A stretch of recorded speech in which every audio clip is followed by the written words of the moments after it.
So a number of years ago, I had a really unique opportunity to go and visit one of our global partners around the world, and I'd never been to this particular country before. And as we were preparing to go to this country, our global partner wanted to make really sure that we were prepared for what we were about to experience, because the country we were going to has a really unique kind of dynamic to it. It's very unstable economically and politically. I think there had been a couple of military coups in the years sort of preceding our visit. And so we got a lot of information. We read up a lot of different things. We had some good conversations. And one of the documents that they sent to us was an instruction guide about how to get through the airport successfully. I was like, okay, this is going to be interesting. So our global partner was explaining to us, here's kind of what it will look like. You'll go through these doors, around this place. It'll feel a bit like this. It might smell a bit like this. You go to these places and like this, and this, and this, and this. And these will be a part of how this will play out. And then it had this rather ominous line at the end of the instructions saying, many people find the airport experience profoundly overwhelming. If you feel overwhelmed, feel free to just take a step back from the line, stop, take a few deep breaths, and then re-engage. And I read that and I thought, that's not terrifying at all. Thanks for that. That's really great. And I remember feeling a bit ominous about the whole concept of what was this really going to be like? But then as we landed in this location and got off the plane and started to get into the airport experience, I was profoundly grateful for all of the preparation that we had been given. Because very truly, the airport experience was a little bit overwhelming. And as I remembered the note and that document that had all that information, I was able to recognize it's not just me who feels this, it's going to be okay. As we went through the experience, it was a little bit chaotic and overwhelming, but we got through to the other side, and I saw the friendly and welcoming face of our global partner waiting for us on the other side of the airport, and I was like, okay, this is great. And it would have been so much more overwhelming had I not been prepared. And I think for so many of us, we can look at all kinds of different experiences in life, and we recognize we are so grateful that we have been well prepared. For example, I'm really, really grateful for the classes that we went to before having our first child, because that would have been a very overwhelming experience had I not known how this was supposed to go. You think about different kinds of moments in our lives where we are so grateful that we have been prepared and recognize how things might be so we can handle them really well when the moment comes. And this is what Jesus does for us in Mark chapter 13. We're currently working through a series on the Gospel of Mark, looking at the remarkable nature of Jesus. And in this chapter, we see Jesus preparing his followers for some of the intense or hard things that might happen throughout the experience of life before he returns all over again, and a bit of what that's going to look like. And Jesus wants his followers to be really prepared for what these things might mean, for how this might go, so that they're not overwhelmed, so that they're not overcome, so that they're not deceived, so they can experience this well and meet him, the one they are pursuing, graciously on the other side of all of these things. And so as Jesus dives in, we have this encounter where they're in the temple courts. If you remember last week, they were in the temple courts and they were watching. They saw a whole bunch of amazing things. They saw a woman who gave 2 small copper coins, and this was an amazing offering because it was what she had to offer. And Jesus delighted in her and celebrates her. And then immediately after this particular moment, they've just seen her, they've just celebrated, Jesus and the disciples get up and they start to move out of the temple. And this is the last time that Jesus will ever enter the temple. As he walks through the door, we read, as Jesus was leaving the temple, one of his disciples said to him, "Look, teacher, what massive stones, what magnificent buildings. Do you see all these great buildings?" replied Jesus. "Not one stone here will be left on another. Every one of them will be thrown down." As he was sitting on the Mount of Olives opposite the temple, Peter, James, John, and Andrew asked him privately, "Tell us, when will these things happen? And what will be the sign that they are about to be fulfilled?" Jesus said to them, "Watch out that no one deceives you. Many will come in my name claiming I am he and will deceive many. When you hear of wars and rumors of wars, do not be alarmed. Such things must happen, but the end of the world is still to come. Nation will rise against nation and kingdom against kingdom. There will be earthquakes in various places and famines. These are the beginnings of birth pains." So again, as they're leaving the temple courts, Jesus' disciples are around him, and they're looking at the beauty and the wonder of this place where they come to worship God and to delight in him. And they say to Jesus, "Look at how amazing this place is." And Jesus recognizes that in all of their hearts, they see the temple as the one unique place where they can encounter God in a powerful way. And Jesus wants them to be prepared for the fact that in about 40 years, this temple will be destroyed. In about 40 years, in the year 70 AD, the Romans came through and destroyed the temple and almost all of Jerusalem with it. And Jesus wants them to understand this so that they're not rocked to their core. They won't think that God has abandoned them or left them when this thing happens. And he wants them to understand there's all kinds of other hardships and difficulties. There's wars, there's famines, there's earthquakes, there's rumors of wars. There are all of these different kinds of things that will take place, but don't be overwhelmed and don't be overcome. Don't think in these moments that the world is ending. Recognize this is just the beginning of a whole new season of what's taking place in life in relationship with God. And when Jesus said this to the disciples, I'm sure they felt a little bit like I felt the first time I read those airport instructions. I'm sure they felt a little bit overwhelmed, maybe terrified, maybe unsure. Jesus, what do you mean that all of this is going to happen? What do you mean that there will be these kinds of hardships? But this is a really good gift of God's grace. Jesus isn't saying this to frighten them. He isn't saying this to make them afraid. He isn't saying this to overwhelm them. But he's saying this so that they can be fully prepared for the things that will come their way, so they can handle them faithfully and well, so that they won't be shocked or shaken to the core of their being. And I love that they ask Jesus, would you tell us exactly when these things will happen? And Jesus doesn't tell them exactly when, but he gives them everything that they need. He gives them the encouragement to hold on to him and to stay steadfast and to move forward.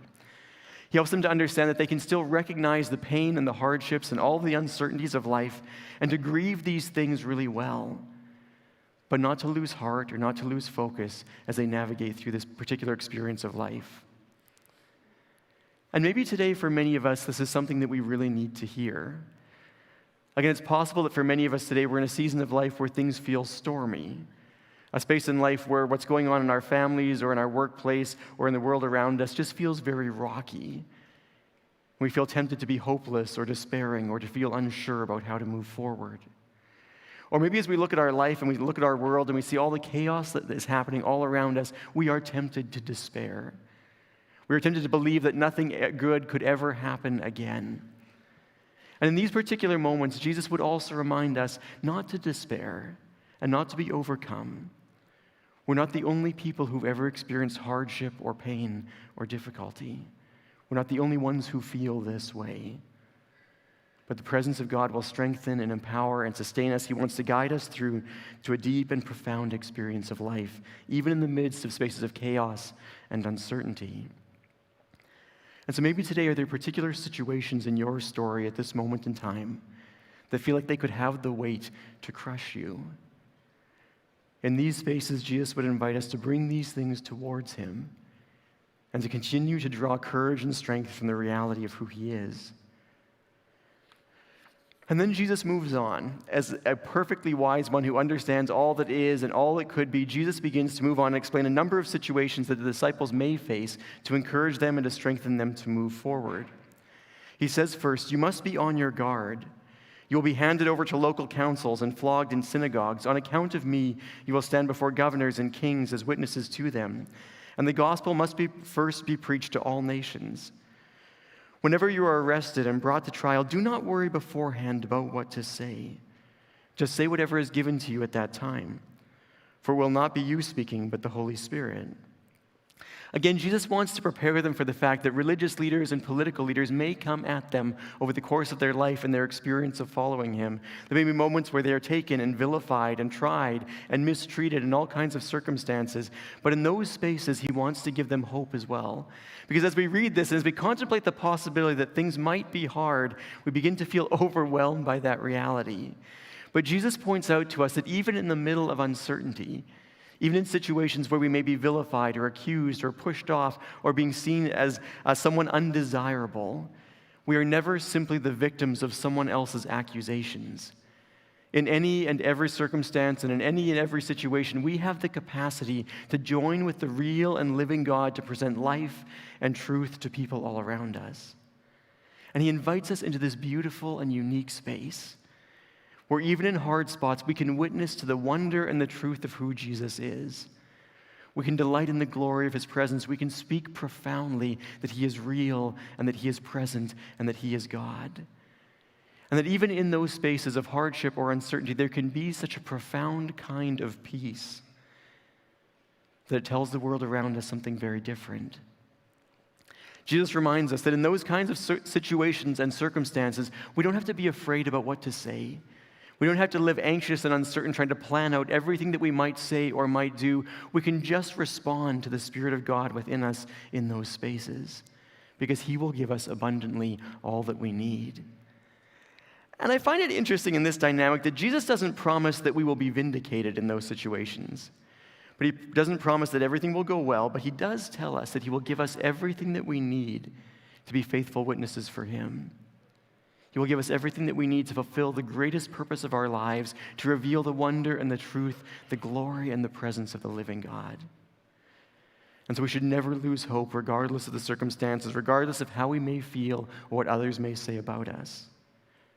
And then Jesus goes on to say, brother will betray brother to death, and a father his children. Children will rebel against their parents and have them put to death.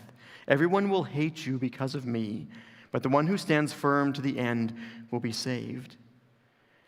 He wants us also to recognize that trouble may not just come from the outside. It might come from our closest and our nearest relationships. There may be spaces of betrayal or uncertainty where those that we love and who love us deeply may even push against us because we belong to Jesus and because we are His. But He reminds us, in these situations, hold fast and stand firm.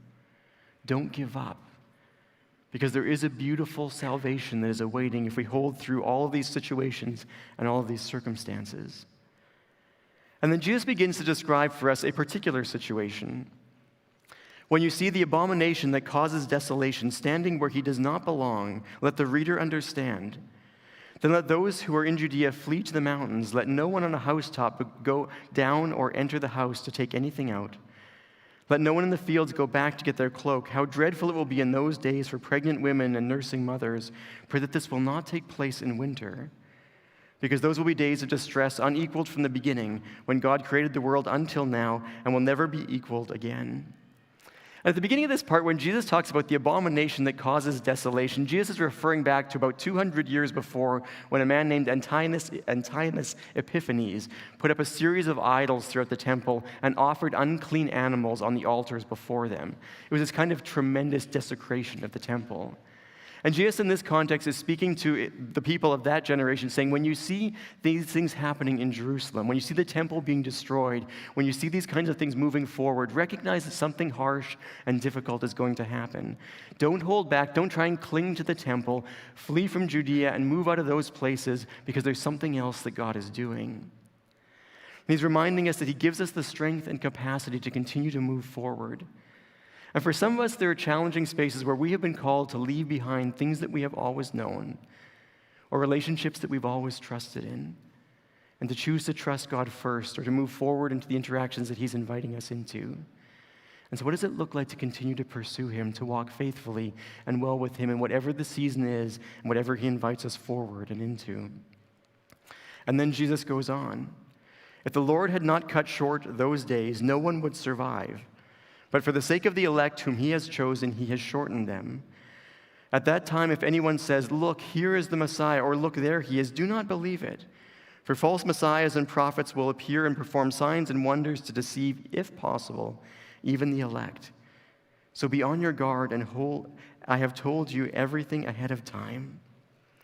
And I find this particular part tremendously reassuring. Because when we go through hardships, when we go through difficulties, when we face seasons of uncertainty, it always just feels overwhelming. It always just feels like life is careening out of control. It feels like there's nothing that can stop the movements of evil and darkness in our world. And maybe even as over the course of the last week, as you've looked at your life and the world around you, it seems like there are situations that are hopeless. It seems like there are spaces where we don't know how to stop the evils that we see or hear about, or the hardships that we or others are experiencing. But the beginning of this passage reminds us that God cuts short all of the movement of evil. That regardless of how strong evil may seem, God still holds sovereign power.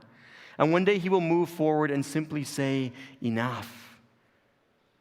Enough of darkness, enough of pain, enough of suffering, enough of death, enough of murder and discord and lies and deceit, enough of anguish and betrayal, enough of hardship, enough of death itself. It is just enough.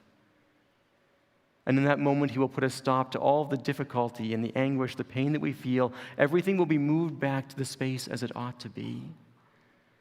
And Jesus is reminding us that up until that point, there may be many who will try to deceive the people of God, who will perform all kinds of different things to try and appear as if they are the one true God, eager and desiring to be worshipped. But Jesus says, wait patiently for me. And in the midst of whatever you may face, continue to trust and to believe me. Know that suffering or pain or darkness or death are never the final word on our lives, because the presence of God is enough. And one day he will simply end all of the hardship and the agony and the difficulty and move us forward into life as it ought to be. And then Jesus explains a bit of what it will look like at his appearing. In those days following that distress, the sun will be darkened and the moon will not give its light. The stars will fall from the sky and the heavenly bodies will be shaken. At that time, people will see the Son of Man coming in clouds with great power and glory. And he will send his angels to gather his elect from the four winds, from the ends of the earth to the ends of the heavens. And so even in the moments of pain or hardship or difficulty, Jesus reminds us that there is always tremendous hope, because he himself will return in a glorious expression of the wonder of his presence. At the sign of his coming, at the glory and the awesome nature of his power and might, the sun will stop shining and the moon will not give its light. His power is so magnificent that stars and solar systems will simply fall out of the galaxy, and the constellations themselves will be shaken with the glory of his presence. And even though darkness and evil seem so big and overwhelming in the here and now, when we see the glory and the wonder of his coming and the beauty of his face, everyone everywhere will recognize that he is the undisputed ruler and creator, the wonder of all things, and that nothing can stand against him. Even the physical reality itself begins to unwind and unmingle at the wonder of his presence as he sustains and strengthens all life and moves it back to the space that it ought to be. Then he says, now learn this lesson from the fig tree. As soon as its twigs get tender and its leaves come out, you will know that the summer is near. Even so, when you see these things happening, you will know that it is near, right at the door. Truly I tell you, this generation will certainly not pass away until all these things have happened.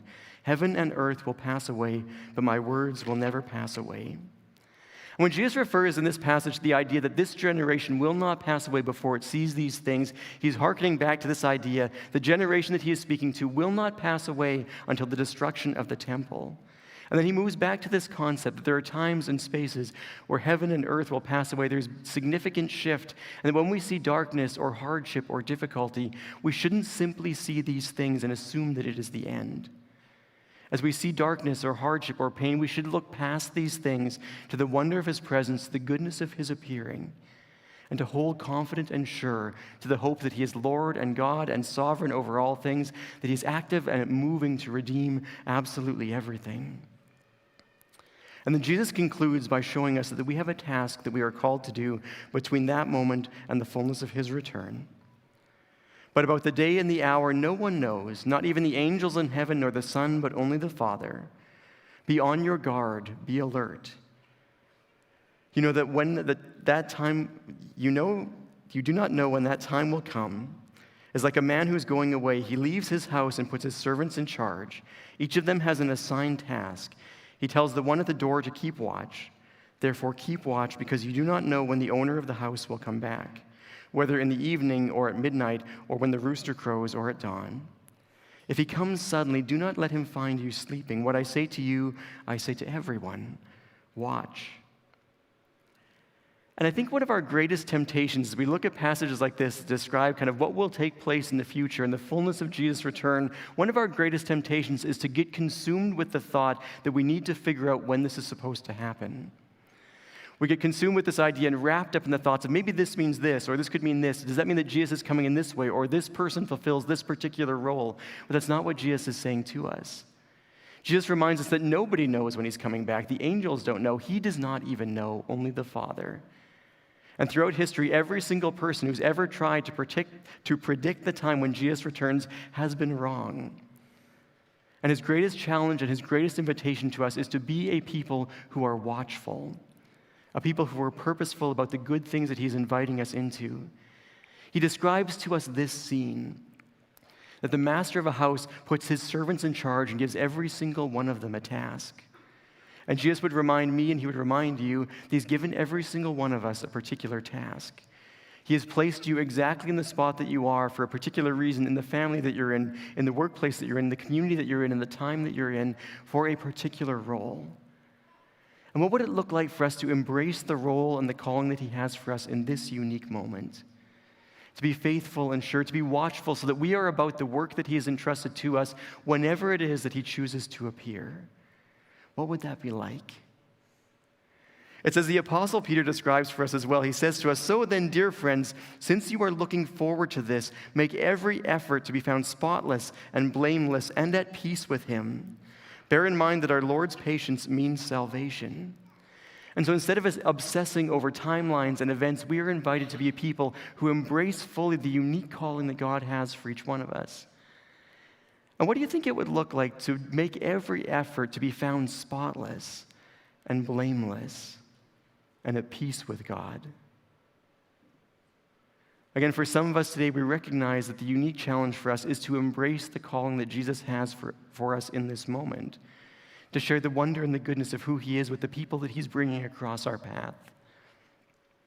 For others of us, in this day, there's a challenge that we should embrace the calling to be found spotless and blameless. And maybe we know that there's parts about our lives that need to be set right, things that need to be shifted or adapted or submitted fully into the hands of God so that we can be right with him in the fullness of his appearing. And today, are you at peace with God? Again, for some of us, we're not really at peace with God because we feel bitter or frustrated or tense with God about events of the past. For some of us, we're not really at peace with God because the hardship and the difficulty and the strain of life feels overwhelming and we have lost our peace. And for others of us, we may not be at peace with God this morning because we don't know God, because we recognize that in this moment we don't actually have a relationship with God through Christ. And if that's you this morning, Jesus would invite you to recognize you don't have to try and earn it or work towards it. He's already paid everything that's necessary. As a gift of his good grace, he would invite you to come to know him and to walk with him, to learn his way of life and to experience the freedom that he has for you. When I think back to all of those years ago walking through that airport, I was so grateful that I had been well prepared for what I was going to face, so I could come out on the other side and see the friendly face of the person that I had moved forward to visit and to see. And again, Jesus wants me and you and every one of us to be prepared for the fact that in life there may be troubling and difficult moments, but that we can walk through these things faithfully and well. And on the other side, we have this unique opportunity to witness the glory and the wonder of his presence, to see the beauty and the friendliness of this face that we have journeyed every day and every moment to experience. And so what do we need to do in our hearts or our souls to be prepared for that moment? I try and think as often as I can that when that moment comes for me, I want my experience of stepping from this life into the fullness of the presence of God to be as easy as stepping from one part here to another part of the platform. I want to be as prepared as I possibly can. And so in your life, what would that look like to be as prepared as you possibly could to enter into the presence of the living God? Again, for some of us, maybe it's choosing to embrace the unique calling that he has for you. Maybe it's choosing to work through and to make every effort to find freedom in a particular aspect and area of your life. Maybe it's to find peace with him from areas where you are bitter or disgruntled or tense or feeling overwhelmed with fear at the harshness of what you're experiencing. And maybe for some of us today, it's about entering a relationship with Jesus for the very first time and saying, Lord, I want to find peace with you. So let's just take a moment with Jesus and whatever it is that he may want to say to us in this space. Just ask him, Lord, where do you want to guide me? Where do you want to direct me? Is there some part of my life that needs to be adapted or changed so that I will be prepared to enter into the fullness of your presence? Let's just take a few moments for this now.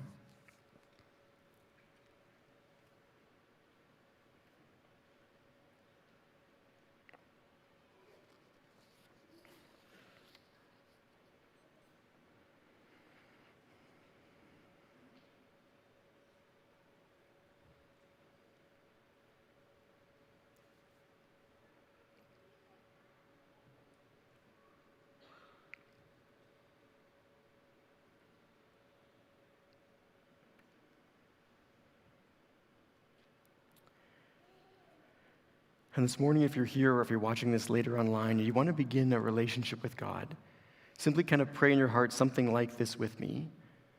Lord, I want the life that you have for me. Lord, I want to be at peace with you.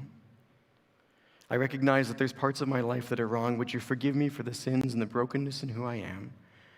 Would you welcome me into your family? I give my life to you without reservation. Teach me to follow you and walk with you in everything.